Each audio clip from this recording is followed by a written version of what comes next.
Loh kula itu karena hidup dengan istri saya sama anak saya. Jadi yang ngurus anak saya sendiri. Jarang kula ngurus dalam jarang. Ya, memang itu memang saya punya standar pakai kitab-kitab kados hikam. Saya ini merasa hidup di dunia itu sendiri. Saya tak warai lah Allah kalau kotar.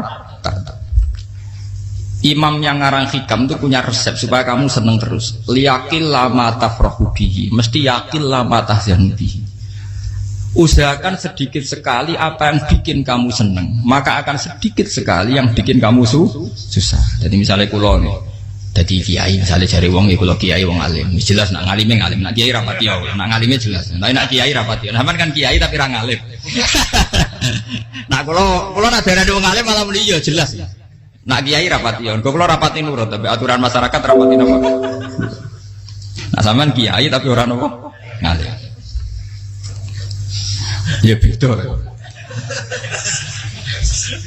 Enggak, ini memang bedanya jauh. Ya mungkin lebih kiai sampean cara derdek-derdek dongo meyakinkan sampean. Tapi cara artine dongo piye paham kulo.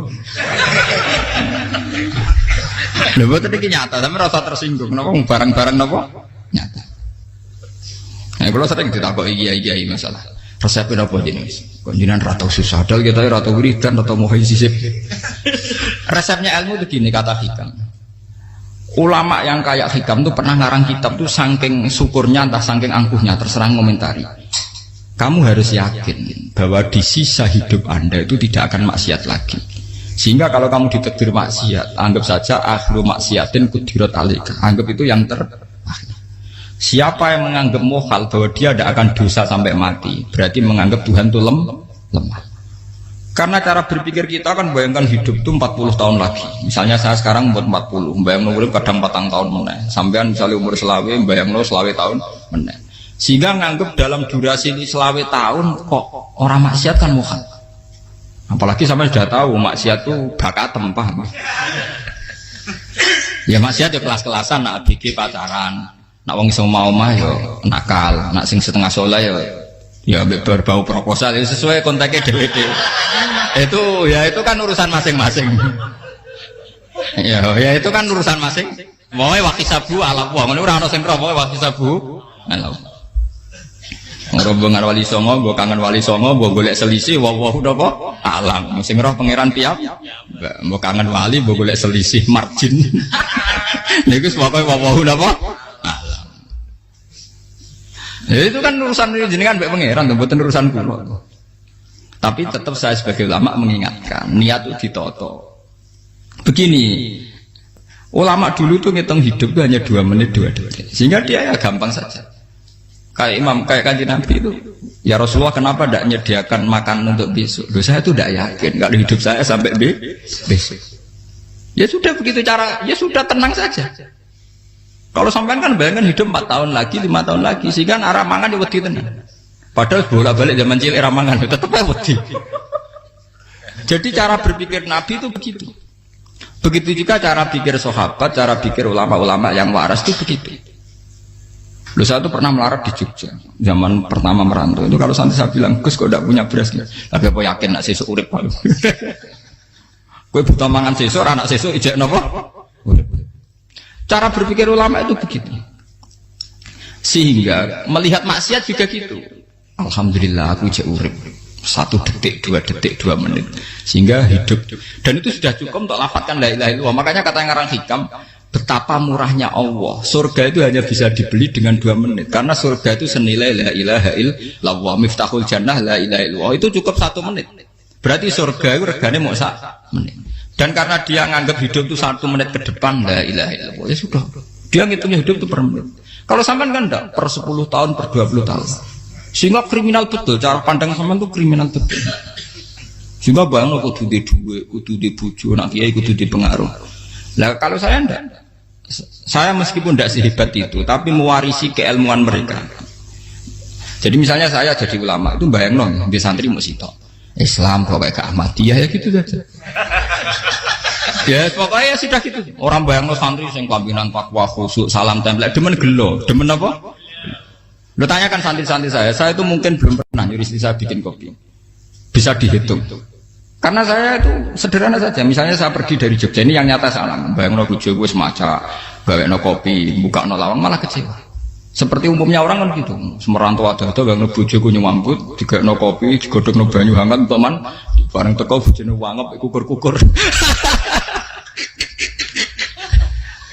Karena tarifnya dia ideal, maka mudah kecewa kalau itu tidak terjadi. Nak kula mboten, sebayangno kaya Jogja, bojoku cek utuh Islam, nak salat di madhep wulan ya sudah gitu. Pakai standar-standar yang minimalis.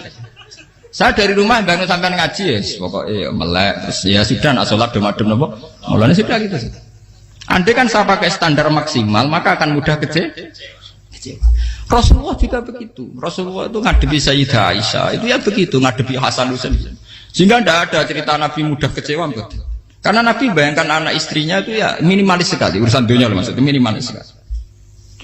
Misalnya Nabi pagi-pagi tanya, ya Aisyah apa ada sarapan? Enggak ya Rasulullah, ya ikan asumu kan itu saya puasa. Kalau sampean usul-usul lah juga no kopi wedok opo, itu kan repot. Muni-muni itibak sunnah Rasul tapi tidak pernah sampean mendekati sunnah nopo Rasul. Sehingga ya tenang saja Nabi. Saya tuh alhamdulillah bisa niru dalam gitu-gitu tuh bisa. Makanya ini kiai muda paling enjoy. Banyak kiai-kiai sepuh itu kalau urusan gitu konsultasi sama saya. Gus saya bawa kain. Ini kalau harus irade karep. Sehingga saya tidak pernah bayangkan apa tanggaku seneng aku atau orang ngaji aku kecewa, tidak pernah bayangkan. Sampai itu kan makhluk, tidak penting. Kecewa tidak kecewa itu tidak benar. Saya itu orang alim, ngerti ini warido kamat lubi, ora waridokum. Yang tak gulai ridane pengiran, antara ridane sing ngaji, ridane konsumen. Itu apa makhluk tidak penting. Itu harus dilatih. Harus apa? Sehingga orang itu kalau biasa sholat, maksudnya biasa takluk ya Allah, mesti la'alla katardo, mesti gampang puas. Karena dia iktifak ngalap cukup be Allah Subhanahu wa ta'ala. Saya sebagai manusia juga sering ditangisi istri. Misalnya saya sering ke Jogja sendirian. Nah ninggalan nopo, ninggalan itu milih pengiran. Misalnya mati ninggalan ya paling aku mau ngapain nih suaraku. Paling uang nangis gue kegiatan. Bukan apa. Ingin saya bahwa konstitusi ulama itu masih iktimat Allah. Kalau kita kan enggak. Cara berpikir kita ngaji itu ideal sing ono podium, sing ngaji kelaminan takwa kabeh, keturunan kaji kabeh, ndiluk kabeh. Kita akan pakai standar-standar yang dengan asumsi kita. Padahal Nabi di zaman sugeng al iman hahuna wa yusiru ila qalbihi sadrihi salah. Iman itu urusan hati. Komitmen sampean be Allah Subhanahu wa taala. Nah ini resepnya. Makanya kata hikam yakinlah mata frohubi, mesti yakinlah mata selibi. Sedikitlah kamu gembira dengan satu hal, nanti akan sedikit kamu yang kecewa. Artinya misalnya kados kula sebagai ulama seneng kula nu kok ijek iman. Ya nggak kayak orang awam. Ya sudah gitu. Jadi misalnya suatu saat kula jatuh, yang ngaji saya gak semeneng jadi kupeding. Wong sing seneng kula bubar kabeh. Kula ya ora susah, miskola darah bener. Gus saiki jenengan ora sing seneng. Ya tenang saja. Sing ora seneng ya makhluk ora jelas. Dan status mereka tetap layadur walayan. Ini harus dilatih. Sehingga Nabi itu ya meskipun beliau itu perang, sahabatnya meninggal ya tenang saja. Nabi cara berpikir yang meninggal mereka mati syahid, yang masih hidup dianggap berpotensi melakukan kebaikan. Sama tak warai resep-resep dari Rasulullah Shallallahu Alaihi Wasallam. Saya ini sebetulnya memaksa, menjelaskan ini maksa, karena saya inginnya jadi ulama yang kayak umumnya orang, tidak ideal amat. Tapi kan saya ditakdir ilmunya itu ideal, jadi terpaksa saya jelaskan. Tapi kalau perilaku saya tidak akan ideal. Soalnya ngawur, saake mari Ghafuri pengiran nganggur bolak-balik cerita. Ada seorang wali, karena dia wali itu doa di multazam, ya Allah saya ini minta satu hal. Karena dia wali maka tidak minta uang, tidak minta jabatan, minta engkau takdir saya tidak pernah maksiat. Itu kan bagus sekali, minta doa ditakdir gak maksiat kan ada. Dari pengiran malah jabe. Fa'ena ada ukufran. Karena tahu maksiat malah sifat ghafurku tak ada kondi. Gambarnya pengiran sifat ghafurku rak nganggur. Malah tidak ada orang selain Nabi kecuali ditakdir tahu maksiat dan sifat ghafuri pengiran efektif. Paham apa? Lara sampean kan ghafure mbok nggo kabeh. Dadi karek sadidul ikop. Karena maksiate sampean sering. Jadi sifat ghafure wis berlaku aktif. Saya karek nunggu sifat sadidul ikop. Paham ya? Itu beda dengan wali-wali. Sifat sadidul ikop mau aktif mereka tidak punya dosa. Malah pangeran bingung gak kok sifat ghafure. Apa pakai tadakoki ghafur ora tau dosa. Didakoki sadidil kok gak tau maksiat. Jadi pangeran malah sing bingung. Nak kowe ora tau maksiat ghafur kok tak dakoki. Kok ora tau maksiat wong iku ora tau apa? Didakoki sadidil kok gak mungkin atau maksiat. Lah pangeran ape dakok ghafur kan syaratnya dosa sik. Sampeyan kan walian. Ghafure wis dientekno. Keseringan kepake, paham ya? Karek nopo? Karek sadidil ikom. Ya itu memang standar Tuhan. Semua Quran itu kalau nyeritakan gitu. Nabi ibadi anni anal ghafurur rahim. Kawulaku ceritani aku ghafurur rahim. Tapi yo ceritani wa anna adabi wal adabul alim. Jadi Nabi ibadi anni anal ghafurur rahim wa anna adabi wal adabul alim. Kalau Nabi Ibrahim, Nabi Muhammad inna rabbaka lasariul iqab. Pangeran cepat nyiksane. Tapi wa innahu laghafurur. Jadi dua sifat ini pasti aktif. Dan tentu ulama itu senang sifat ghafur itu ya meskipun aktif, tapi mereka tidak pernah ngambil fasilitas sifat nopo. Kula baleni malih.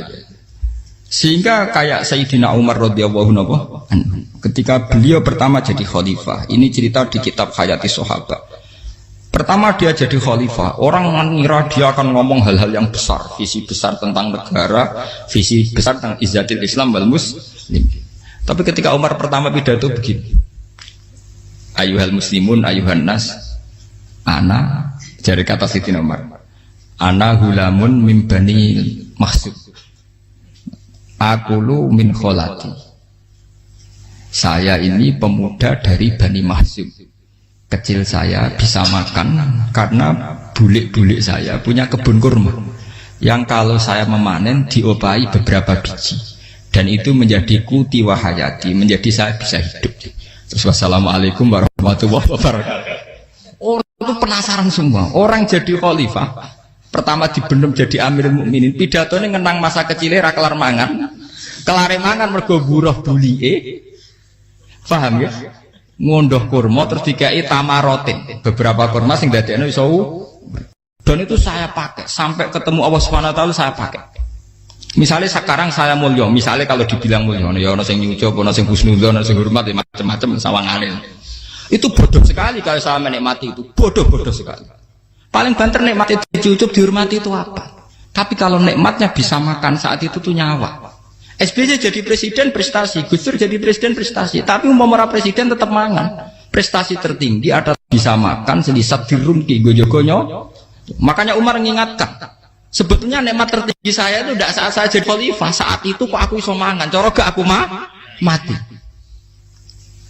Paham ya? Jadi itu luar biasa. Kita ini kan menjadi angkuh karena ngitung nikmat itu yang besar-besar, punya prestasi, punya. Kalau saya enggak ngitung nikmat itu kelar mangan gak mati, kan gampang. Sehingga saya tidak mudah kecewa karena tarifnya minimalis, gak gampang apa? Jadi misalnya kalau kapan-kapan kok berhubung, Gus ini Tuhan rasanya jangan ngeten-ngeten. Oh makhluk itu ya gak apa-apa. Kalau di status kiai kan seakan-akan ngomongnya sakral, seakan-akan mandi. Tapi nak tak status, oh makhluk itu ngomong-ngomong ya sudah kan. Menjadi kan sudah distatuskan sebagai apa? Makhluk. Tentu makhluk statusnya la yadurru wala yanfa. Di sini ini penting. Orang-orang ahli tauhid tentu tidak punya kesusahan. Innalladzina qalu rabbuna wa tsummas taqamu. Mesti tidak ada kesusahan sama sekali. Misalnya ulama-ulama dulu mau mati ya tenang saja.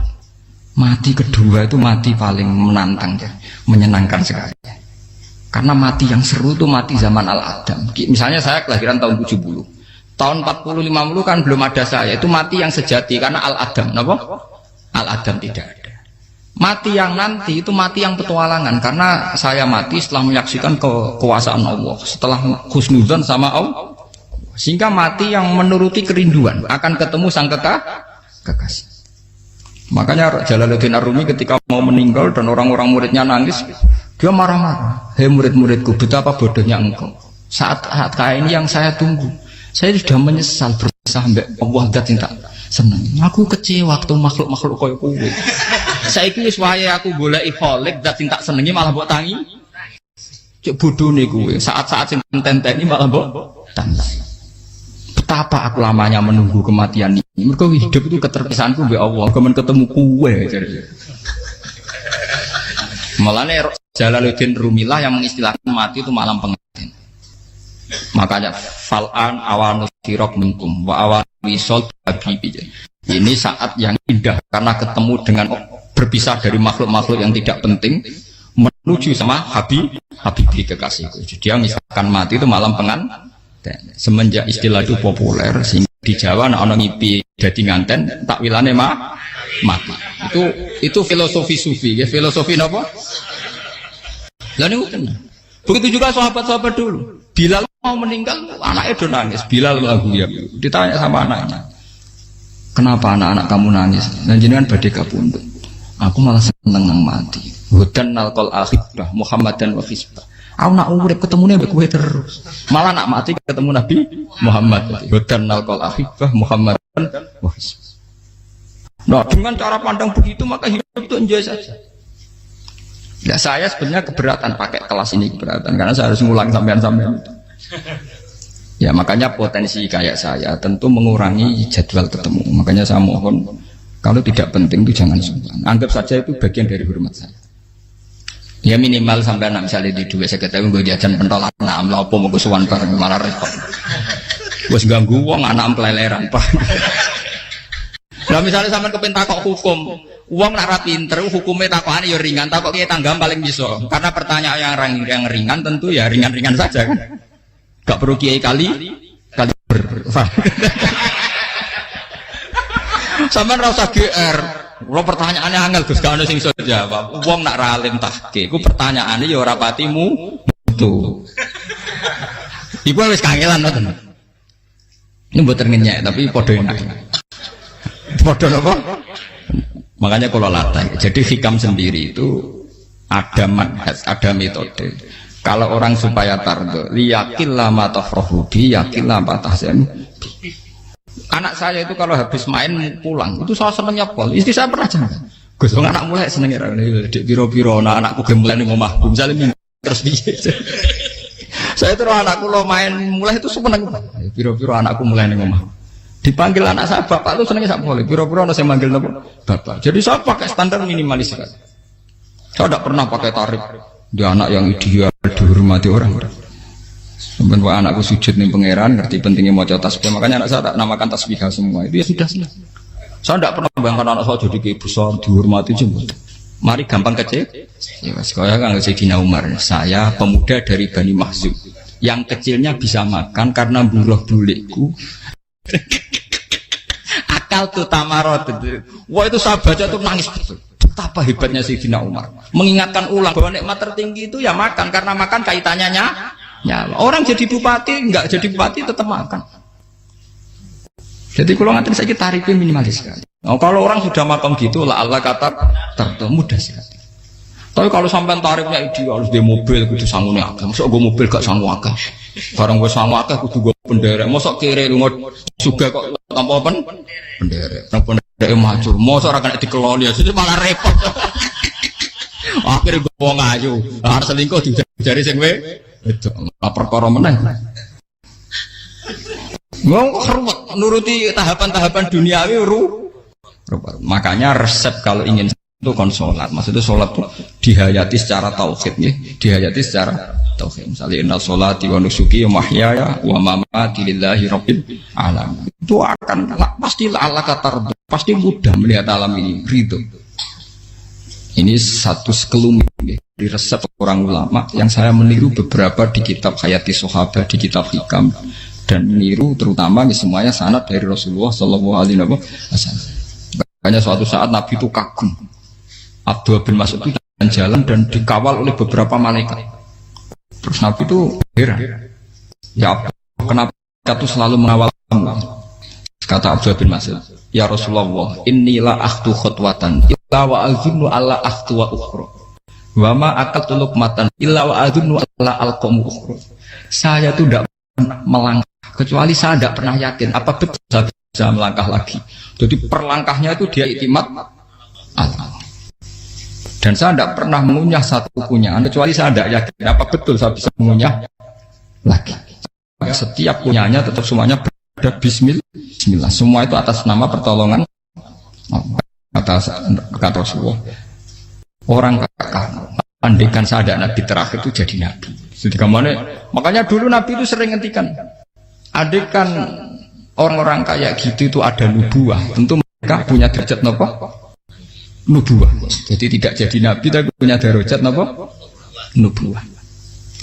Lah orang yang cara berpikir gitu tentu tidak khawatir apa yang hilang dari dirinya, karena dia berkontrak dengan Tuhan hanya per menit per detik. Jika mempunyai resep al-mu'min yusiru sana Allah ayakuna li nafsi dzakiron. Seorang mukmin yang sejati tentu kontraknya dengan Allah Subhanahu wa taala, dan dia tidak pernah ingat dirinya sendiri. Kayak sampai napas umat tapi Allahu Akbar, Allah Maha Besar, subhanak. Selalu ana wong ngrasani termasuk lali utange barang iku. Tapi yang jelas kan menjadi enjoy dengan dirinya sendiri. Paham ya? Menjadi enjoy dengan dirinya karena dia tidak sering punya kontrak dengan makhluk. Nah ini maksudnya Allah kau. Janganlah Allah kata kamu pandang, apa nak sholat terus kabul kajati, apa nak sholat terus untuk duit ya bar. Karena cara pikir iso aja nak duit ya. Dan ini resep ya, dan resep ini dari ulama-ulama yang istinad ila Rasulullah Shallallahu Alaihi Wasallam. Karena kalau Nabi itu memang cara pandang. Aisyah itu pernah ditanya, ya Aisyah, saya ini ingin makan, apa daging yang dari sahabat ini masih? Wah ya Rasulullah sudah habis karena tak kasihkan tetangga. Itu Nabi tidak marah-marah, malah bilang, kamu benar Aisyah, biru yang kamu kasihkan tuh yang masih. Karena daging dipangan dewe kadang nuruti nafsu, nak dikekno wong sudah kau nuruti perintahnya pengen. Jadi kanjeng Nabi beneran Aisyah daging ngijek. Mau kalau nanti yang malah ijek, sing bogo sudah kau malah sing ijek. Cara berpikir Nabi itu begitu. Tapi tahu-tahu disederhanakan sunnah Nabi serbanan. Lah itu kan ya memang itu bagian dari sunnah Nabi, tapi sunnah seharga 10.000. Paham ya? Dia monggo mawon sampean sunnah Nabi serbanan gitu, tapi itu sunnah yang bisa dibeli dengan murah. Hakikatnya sunnah Nabi itu rata-rata bentuknya perilaku, napa? Sampean delok dawuh Aisyah tengene tiba berjanji, kana khuluquhul Qur'an wa shimatuhul ghufran yansahu lil insan wa yafsahu fil ihsan wa ya'fu 'anil dzambi idza kana fi haqqihi wa sababi. Kana khuluquhul Qur'an, Nabi ku akhlak dasare wis kaya Quran tok. Urusane akhlak.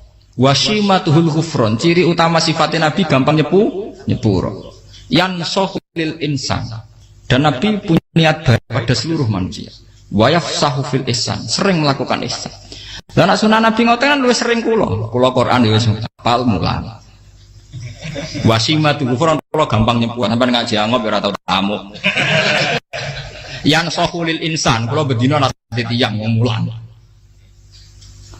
Wayah sahufil ihsan tak gawe gampang. Kula mulai ora tau itu sakmene kudu podium kudu wong dilo ya ora.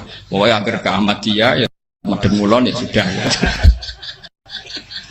Loh itu kan dawuh Aisyah ketika ditanya kaifa kana khuluqu Rasulillah. Dan itu semua dijawab oleh ahwal, oleh sebuah perilaku. Ndak ada Aisyah jawab nganggo atribut.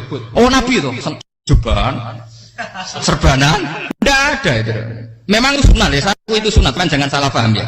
Tapi itu sunnah yang tidak dijawab oleh Aisyah. Sunnah yang sampean jawab sendiri, paham? Aisyah yang istrinya Rasulullah ketika ditanya kaifa kana khuluqu Rasulillah, beliau jawab kana khuluquhul Qur'an wa simatuhul ghufran yansahu lil insan wa yafsahu fil ihsan. Semuanya akwal wa ya'fu 'anil dzambi idza kana fi haqqihi wa sababi wa idza dia haqqu wa lam yakun li ahadi marra'ahu badihatan haba wa idza ta'ahul miskinu ajaba yaqulul haqqa walau kana murra wa la yutmiru lil muslimin hisaw wala. Semuanya itu akwal, satu perilaku sosial. Saya mengakui kalau serbanan sunat, ya saya ngakui. Tapi sunnah wis karena saya mewakili yang akwal tadi, yang apa? Lah mungkin untuk sampeyan, monggo kalau untuk ngisi sunnah. Tapi mbok ya adil. Ini bukan kritik mboten nggih. Yang meyakini serban sunat kan sudah banyak dan itu bagus. Tapi cobalah juga meyakini ahwalu Rasulillah. Makanya man sanna sunnatan itu rata-rata ulama maknani siapa yang ikut sunnahnya Nabi. Rata-rata ulama nafsir ahwalu Rasulillah wa af'alu, perilaku sosial Rasulullah. Makanya terusannya wa idza ja'ahul miskinu ajabah. Kalau dipanggil orang miskin ya datang. Ya maksudnya ada harus orang miskin manggil pas resepsi kawin boten. Misalnya ana wong melarat kuwi di sepeda motor, wong mlarate yo ngeteroni puskesmas ya mbok terno. Wong melarat lara yo nukono misale apa minyak kayu putih mbok tekani. Ora kok ngerti-ngerti mbok musan walimatul urus sing wajib piye. Payah. Dolan wajal miskin wajib ora ana hadise urusan walimatul urus mboten. Kalau orang miskin manggil ya dalam riwayat hadis ya Nabi sering dipanggil orang miskin ya Rasulullah mbok datang ke rumahku ada apa terus ya Nabi saya tuh ingin rumahku sing elek jenengan nanti sholat teng mriku ya Nabi datang ya sholat saja ya ora jamuan fi ayyi makanin aradta an usolliya fi kamu di tempat mana kamu seneng sholat teng mriki ya Rasulullah ya Nabi sholat sing ngundang ya waras pisan kenangan mbek Nabi kok mae dienggo sholat Nabi ampean tahu tanggung kiai kon sholat kon promosekno anakmu iku paham dia itu nggak nugih kersane ketampi PNS padahal kiai ini dia anak era PNS kalau dulu kan sahabat ngundang Nabi itu ya gitu ya Rasulullah saya itu ingin sekali engkau sholat di rumahku fatakhidahu musollan kemudian tempat yang pernah engkau sholati mau tak pakai musola pribadi makanya masjid kiblat itu rumahnya sahabat karena dulu Nabi pernah sholat di satu tempat adalah ono perintah tahlilul kiblat itu di rumahnya sahabat. Itu sahabat dulu itu kalau ngaturi Nabi itu kenanya ingin Nabi pernah sholat di situ. Nah, ilmu ngeten ini mentek. Nah, untungnya nonton kulo, jadi ono sing eling-eling ya, Bang. Nah, teman kudu syukur ya, artinya syukur ya. Orang kayak saya itu tidak usah sampean dikte-dikte ngikuti hukum adat. Kalau ngoten sampean gelo mergo kula ora iso teko, kula ya gelo perkarane ulama kok mbok atur. Makanya saya sering guyon cerita saya itu kalau di pasar Pandangan dulu tuh anyaran boyong sering di pasar ditanya sama Gus wong alim kok di pasar piye aneh tuh ya aneh kuwi aneh piye bodohnya wong alim kadang masyarakat tuh tidak sadar keanehan dirinya sendiri mereka enak saja rasa kalau orang alim ke pasar tuh aneh mereka tidak sadar orang bodohnya wong alim ya aneh enak saja mereka mikir sepi paham ini supaya sampean la Allah kan apa makanya untuk Rasulullah Nabi itu sering ngendikan ana tamu hormati tapi etika mertamu di Rasulullah itu walakin idza du'aitum mertamu Nabi itu nunggu ditimbali walakin idza du'itum du'iya mabni majhul ketika kamu ditimbali fat jadi ya ayyuhalladzina amanu la tadkhulu buyutan nabiyyi illa ayyudzana lakum jadi untuk sowan Nabi itu nunggu dipang ya, meskipun sahabat tuh rindu Nabi, tidak berani sowan ke dalamnya Nabi. Kalau ingin ketemu Nabi di barengno pas sholat jamaah, karena Nabi pasti keluar di mas. Andai kan Nabi nerima tamu di rumah, ora sida dadi Nabi. Aman nampa tamu.